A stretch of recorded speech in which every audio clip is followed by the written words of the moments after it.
제가 여러분을 지켜드리겠다. 어제 용산 대통령 집무실에 레드카펫이 깔렸다 그래요?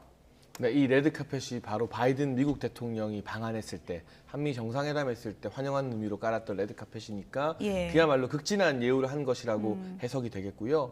뭐 천안함 생존 장병이나 예. 천안함 함장, 또 유가족분들, 또 서해 우리 수호의 날에서 정말 연평도 포격이나 이런 이 여러 가지 우리 나라를 지키기 위해서 희생당한 분들의 가족분들을 모시고 함께 식사를 하면서 예우하는 시간을 가졌습니다. 저도 개인적으로 어제 이 장면이 굉장히 인상 깊었는데요. 바로 1년 전이었던 작년 현충일에 제가 주선해서 윤석열 대통령과 전준영 천안함 생존장병 전 회장의 만남이 이루어졌었거든요. 그랬군요. 그때 3시간 넘게 윤석열 대통령이 직접 대전에 있는 이 전준영 회장의 사무실로 찾아가서 만남을 가졌는데 그 회동을 성사하기까지 2주 정도가 걸렸어요. 그때 약속했던 회동인가요? 왜냐하면 예. 이 2주가 왜 걸렸느냐. 예. 전준영 전 회장이 그동안 정치권에서 상처를 너무 많이 받았다고 예. 이번에도 그냥 이벤트로 이용되고 마는 것 아니냐면서 처음에는 윤석열 당시 전 검찰총장과의 만남을 계속 거부했었습니다. 근데 그렇지 않다. 이번 한 번의 만남으로 끝나지 않을 거다라고 한 2주 가까이 설득한 끝에 그날의 만남이 이루어졌었는데 네. 어제 전준영 천안함 전 회장이 이런 걸 올렸습니다. 1년 전에 의심해서 미안하다고. 결국 윤석열 대통령이 이 국가 보훈과 관련된 부분에 대해서는 지속적으로 진정성을 보여준 것 아닌가 싶고요. 정치 선언하는 선언문 처음에도 천안함 관련된 이야기가 나오고 또 여러 가지 연설 중간에서 국가는 누구를 기억하고 누구를 기리느냐에 의해서 결정된다는 케네디 전 대통령의 연설문을 인용하면서 보훈의 중요성을 계속 강조한 만큼 적어도 윤석열 정부에서는 보훈과 관련해서 이 유족들이나 이 우리 용사들이 한을 품는 일이 없도록 하겠다는 걸 분명하게 드러낸 굉장히 의미 있는 행사가 아니었나 싶습니다. 네.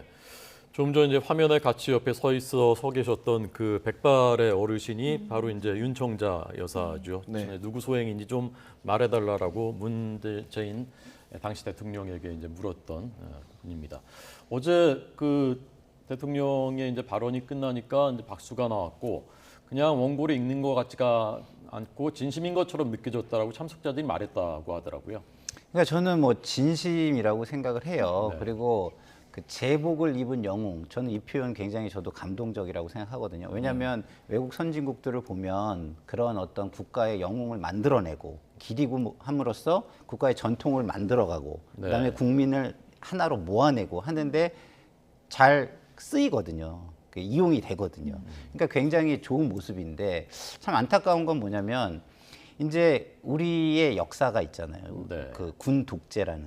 네. 그러니까 군 독재와 또 싸웠던 어떤 민주화의 과정이라는 게 있잖아요. 네. 그렇기 때문에 상대적으로 군 보훈 이거에 대해서 다른 나라에 비해서 약간 그 존경받거나 예우받거나 그러지 못했던 부분이 있었죠. 예. 네. 근데 이제 민주화가 됐고 어느 정도 민주화에 투쟁했던 분들이 명예가 회복이 다 됐고 그랬기 때문에 이제는 정상적인 국가라면 이런 제복 입은 영웅을 만들어내고 그분들을 추앙하고 그런 걸로서 국민을 하나로 모으고 이런 모습은 굉장히 좋은 모습이다. 그리고 대통령의 이런 지금 그 가는 길 굉장히 저는 박수를 받을 만하다 이렇게 말씀을 드릴 수밖에 네. 없습니다.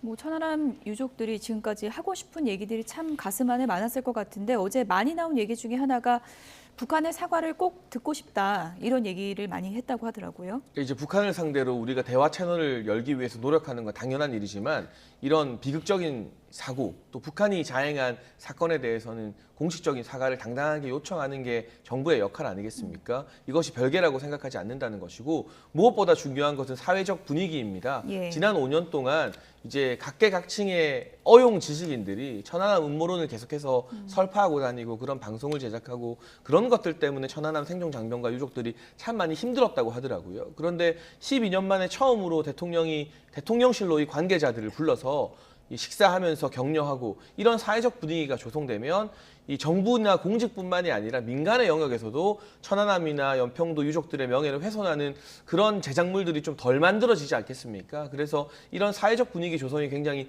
중요하다는 차원에서 어제 만남 의의가 있었던 것 같고요. 한 가지 제가 덧붙이고 싶은 것은 이런 분위기를 조성하고 예우하는 것도 중요하지만 실질적으로 국가유공자에 대한 합리적인 보상이나 대우 그리고 국가유공자 지정에 있어서 사실 문재인 정부에서 국가유공자 지정 많이 됐어요. 천안함 생존잔병 같은 경우도 과거에 국민의힘 찾아와서 과거 박근혜 정부 때보다 문재인 정부에서 국가유공자 지정은 더 많이 됐다고 지적했었는데 그 비판을 듣는데 제가 참 부끄럽고 명구스럽더라고요. 그래서 윤석열 정부에서는 실질적으로 제도적으로라도 이 국가를 위해 헌신한 분들 더 많이 지정해드리고 더 많이 보상해드리는 그런 결과물도 같이 보여드려야 될 것 같습니다. 네.